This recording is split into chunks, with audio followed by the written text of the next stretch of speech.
Hello friends, कैसे हैं आप लोग? अच्छे होंगे। प्रीवियस लेक्चर में हम बात कर रहे थे गुप्त काल का, जो भी इम्पोर्टेंट इंफॉर्मेशन थी हमने देख लिया था।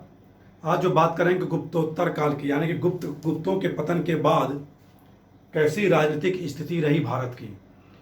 ठीक है, भारत की भूमि पर क्या राजनीतिक स्थिति थी, उसके बाद कौन कौन से वंश आए, उसकी बात करेंगे। जैसे मैत्रेय वंश, मैत्रेक वंश, ठीक है, या मैत्रक वंश, और उत्तर गुप्त, मौखरी वंश, पुष्यभूति वंश, बंगाल के गौड़, पंजाब में हूण।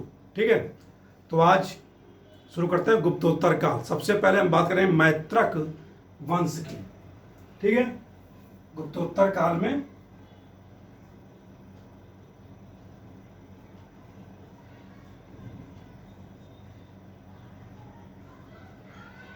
मैत्रक वंश, पहला है मैत्रक वंश।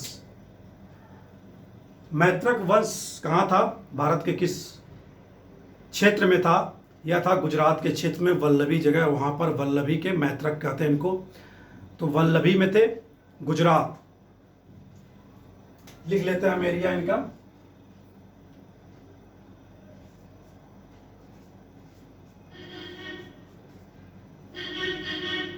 वल्लभी,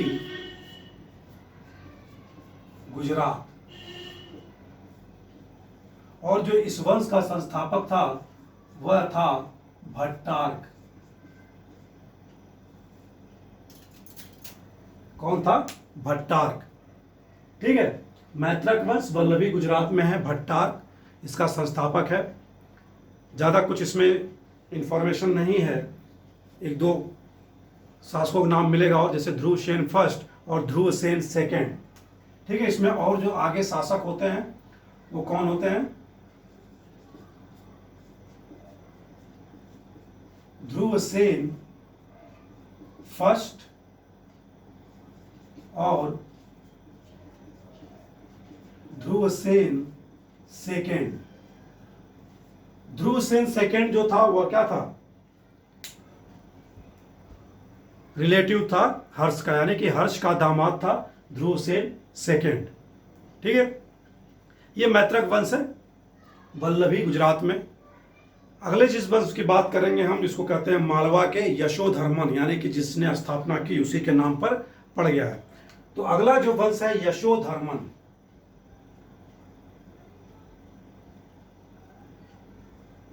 यशोधर्मन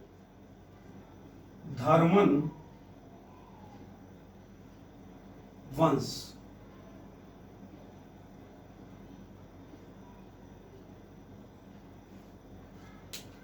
यशोधर्मन वंश, यशोधर्मन कहाँ है? यह है मालवा क्षेत्र, जो उज्जैन का क्षेत्र है। एमपी की बात करें हम, मालवा, उज्जैन, इंदौर और राजस्थान से लगता हुआ क्षेत्र मालवा। इसके संस्थापक को माना जाता है जनेंद्र यशोधर्मन। जनेंद्र यशोधर्मन। ठीक है, इसी के नाम पर इस वंश का नाम पड़ा, मालवा के यशोधर्मन। लगभग कब? 530 ईस्वी के करीब। ठीक है, 530 ईस्वी के करीब। इस वंश से रिलेटेड एक प्रशस्ति लेख प्राप्त होता है, मंदसौर प्रशस्ति लेख। कौन सा?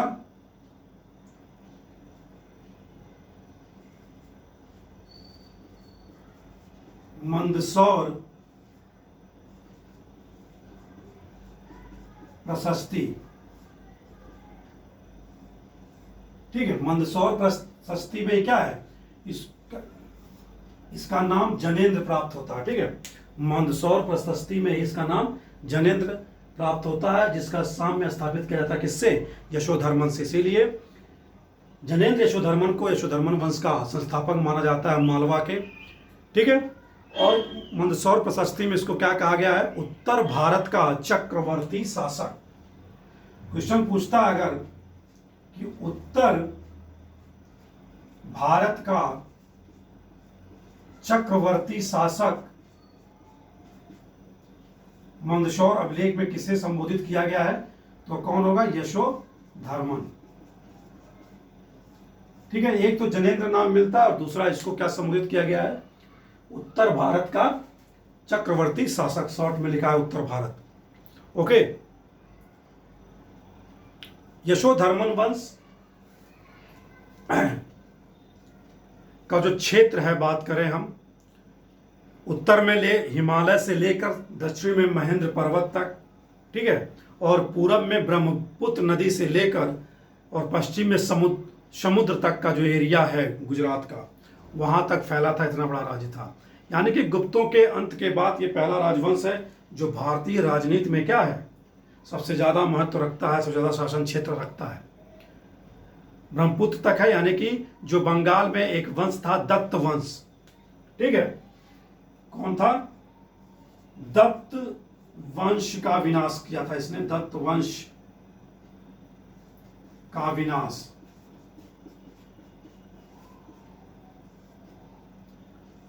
और ये दत्त वंश कहां था, पुंडवर्धन में, पुंडवर्धन, आज का बंगाल, पहले इसका नाम क्या था, पुंडवर्धन, ठीक है। दत्त वंश का विनाश किया गया, यानी अपनी सीमा कहां तक फैलाई गई, ब्रह्मपुत्र नदी के तट तक। तो उत्तर में हिमालय, दक्षिण में महेंद्र पर्वत और पूरब में ब्रह्मपुत्र नदी और पश्चिम में समुद्र तट तक इनका शासन था यशोधर्मन का। इस वंश का एक नाम और मिलता है, जैसे अन्य नाम जो है इस वंश का, अन्य नाम यशोधर्मन का वंश का औशिकर वंश।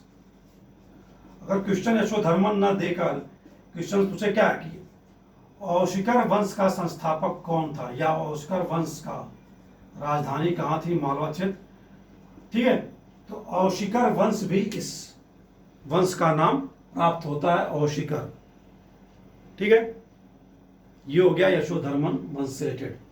अन्य की जो बात करेंगे, अगला जो है गुप्त में से ही है, यानी कि उत्तर गुप्त में जो लोग बच गए गुप्तों के रिलेटिव, उन्होंने भी कुछ भागों पर क्या है शासन किया, जैसे मगध और मालवा पर, इनके बाद मगध और मालवा पर। ओके,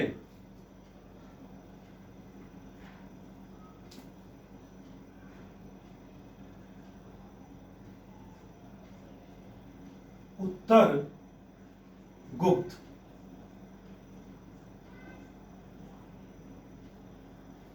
उत्तर गुप्त, इनका जो शासन क्षेत्र है वह कहां है, मगध व मालवा पर है, और इसकी स्थापना कृष्णगुप्त द्वारा की जाती है। क्षेत्र की बात करें, मगध व मालवा, संस्थापक कृष्णगुप्त, संस्थापक कौन है, कृष्णगुप्त है। उत्तर गुप्त का शासक कृष्णगुप्त, याद रखेंगे। मालवा पर जो अधिकार किया गया वो किसके द्वारा किया गया था, देवगुप्त द्वारा, ठीक है। इसके बाद जो शासक आएगा, मालवा पर अधिकार। अगर क्वेश्चन पूछता है कि उत्तर गुप्त के किस शासक ने मालवा पर अधिकार किया, तो वह क्या आंसर होगा, देवगुप्त।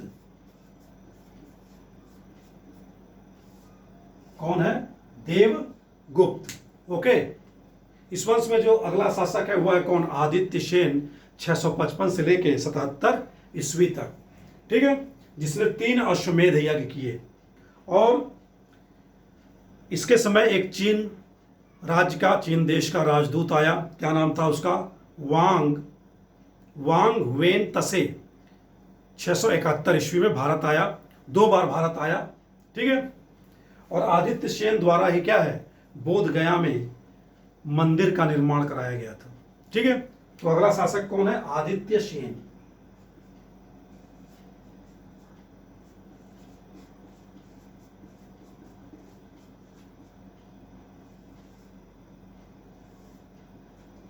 क्या जानकारी मिलती है आदित्य सेन के बारे में, इसका शासक 655 से 77 ईस्वी, 655 से 77 ईस्वी तक। ठीक है, 3 अश्वमेध यज्ञ किया था इसने। क्वेश्चन पूछता है किस उत्तर गुप्त शासक ने 3 अश्वमेध यज्ञ किया? तो क्या आंसर होगा हमारा? आदित्य सेन। चीनी राजदूत कौन आया?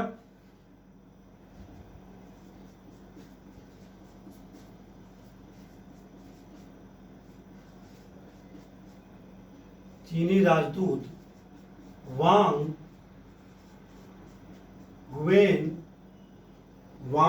हुएन तसे। वांग हुएन तसे।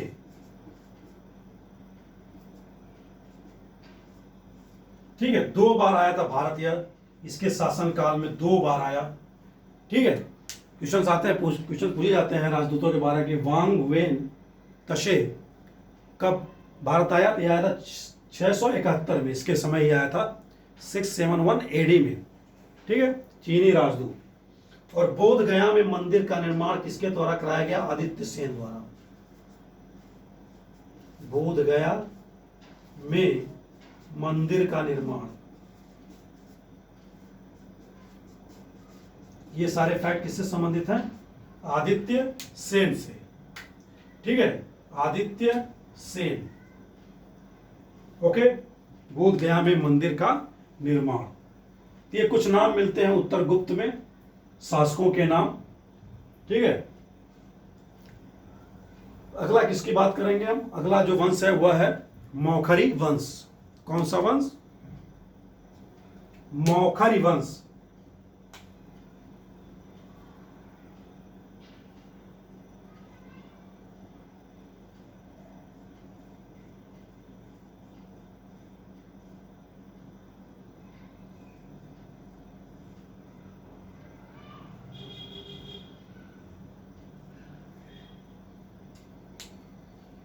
मौखरी वंश कहाँ है? मौखरी वंश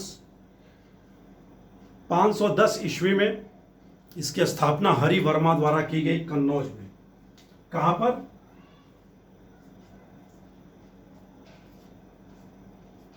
510 ईस्वी हरि वर्मा।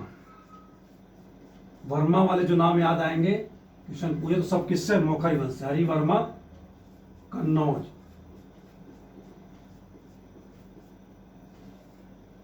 कन्नौज का एक नाम मिलता है महोदया नगर। ये क्वेश्चन पूछा गया है कई बार, महोदया नगर। ठीक है, क्वेश्चन आया हुआ है कि किस नगर को महोदया नगर भी जाना जाता था, पुराना नाम था। क्या नाम था? कन्नौज का। तो मौखरी वंश की स्थापना 510 ईस्वी में हरि वर्मा द्वारा कन्नौज में की गई, यानी महोदया नगर में की गई। जो मौखरी वंश के शासक थे वो कहाँ के थे? गया निवासी थे, मतलब बिहार के गया के थे। ओके, और यह शिव उपासक थे। क्या थे? शिव उपासक। शिव उपासक यानी कि शैव धर्म को मानते थे, भगवान शिव को मानते थे, शिव की पूजा करते थे, यानी शैव धर्म उपासक थे। इनके बारे में जो जानकारी प्राप्त होती है, अगर हम बात करें तो स्रोत क्या है?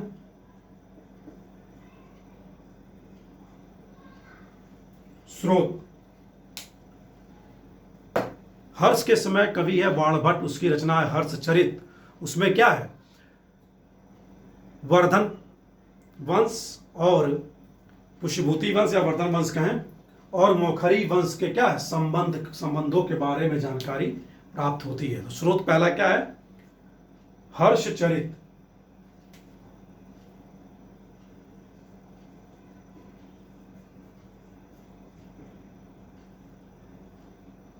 रचनाकार है इसका बाणभट्ट। ठीक है, इसमें वर्धन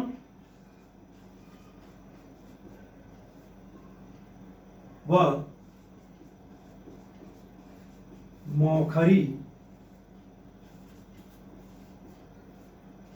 वंश के संबंध के बारे में क्या है? विस्तार पूर्वक दिया गया है।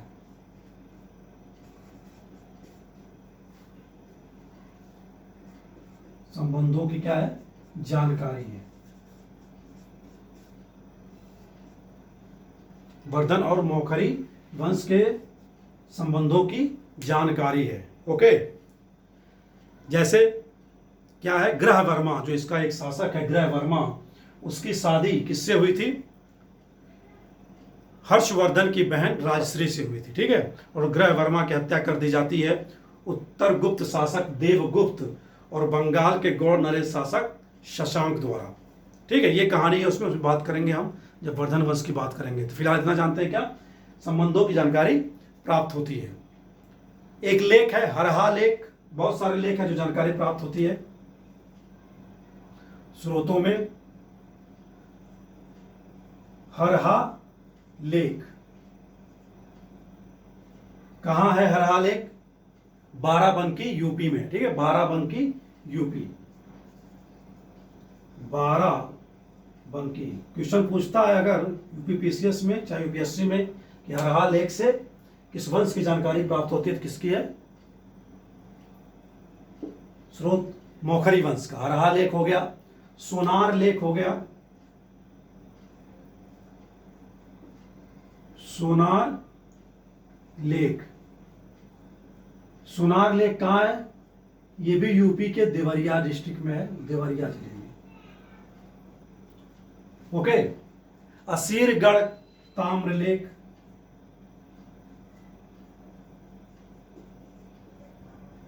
असीरगढ़ ताम्र लेख विंध्य के क्षेत्र में। ठीक है, विंध्य क्षेत्र में असीरगढ़ लेख। ओके, और भिटौरा एक जगह है अयोध्या में, कहां पर, अयोध्या में। ठीक है, ये सारे लेखों से जानकारी प्राप्त होती है। एक जगह है भिटौरा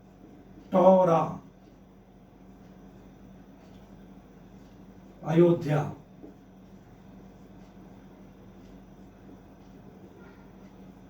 ठीक है, भिटौरा अयोध्या। तो क्या प्राप्त हुआ है अयोध्या से, भिटौरा जगह से, अयोध्या से मौखरी वंश की जो मुद्राएं चलाई गई थी उसके ढेर प्राप्त हुए हैं। मौखरी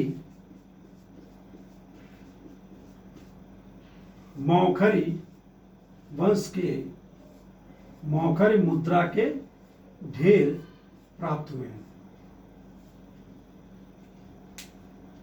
ठीक है, तो ये सारे स्रोत हैं क्या, मौखरी वंश के जानने के स्रोत हैं, जानकारी के स्रोत हैं।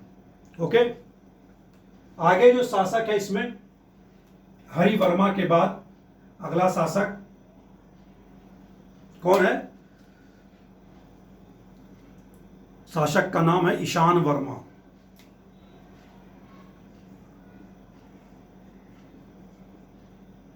ईशान वर्मा, क्या जानकारी है इसकी, ईशान वर्मा ने महाराज धीराज की उपाधि धारण की थी। किसकी, महाराज धीराज।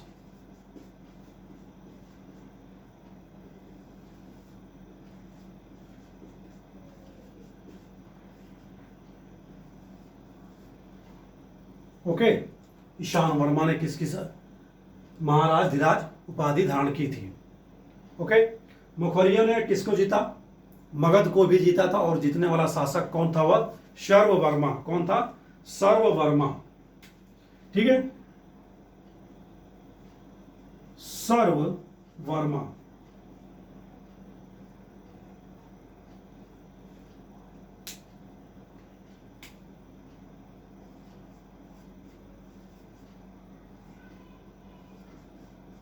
मगध को जीता।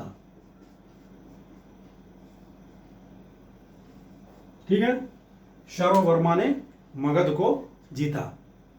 ठीक है, अगला शासक आएगा अवंती वर्मा। इसने क्या है, हुड़ आक्रमण को पराजित किया, यानी कि हुड़ों को पराजित किया। वह कौन था,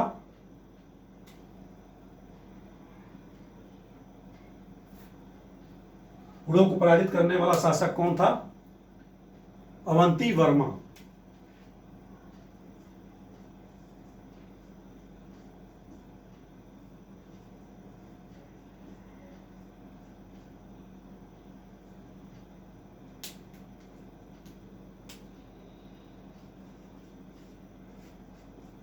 पंजाब के हुड़ों को क्या किया? हुड़ों को पराजित किया।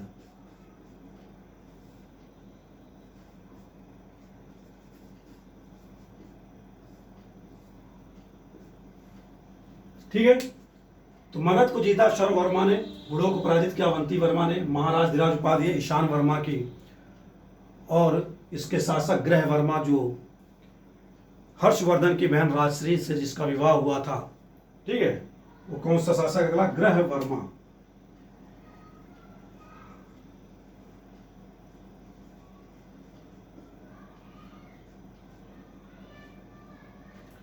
क्या कार्यकाल है इसका? 600 एडी से 05 ईस्वी तक। ठीक है, राज्यश्री से विवाह।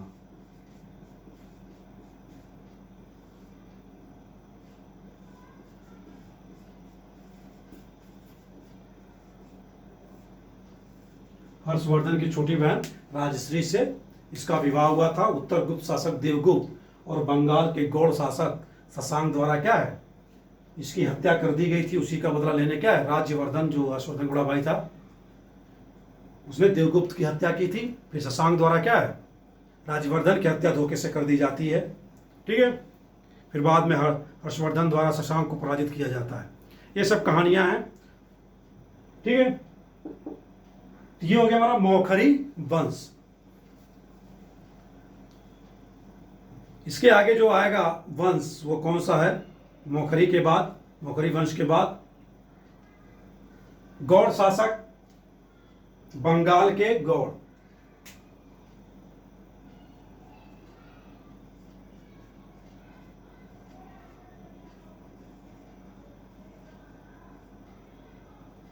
गौड़ वंश कहाँ है? गौड़ वंश बंगाल में, तत्कालीन बंगाल राज्य में।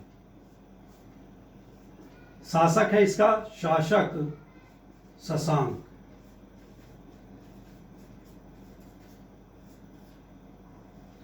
इसके बारे में कहा जाता है क्या कि जो बोधि वृक्ष था, ठीक है, यह क्या, शैव उपासक है, शैव धर्म को मानने वाला है, भगवान शंकर को मानने वाला है।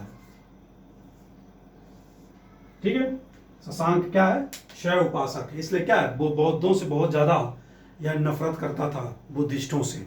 इसलिए इसने क्या है, बोध गया में जो बोधि वृक्ष था उसको कटवाकर गंगा में फिकवा दिया।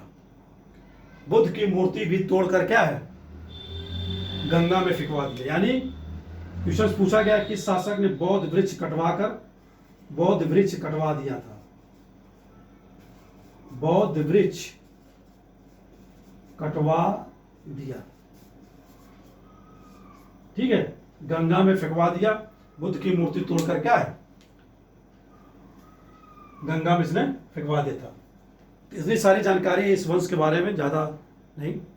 ठीक है, तो आज के लिए इतना ही रखेंगे।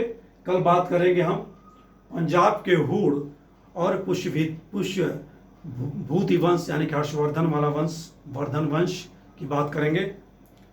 ओके, आज के लिए इतना ही। नमस्कार, thanks for watching the video.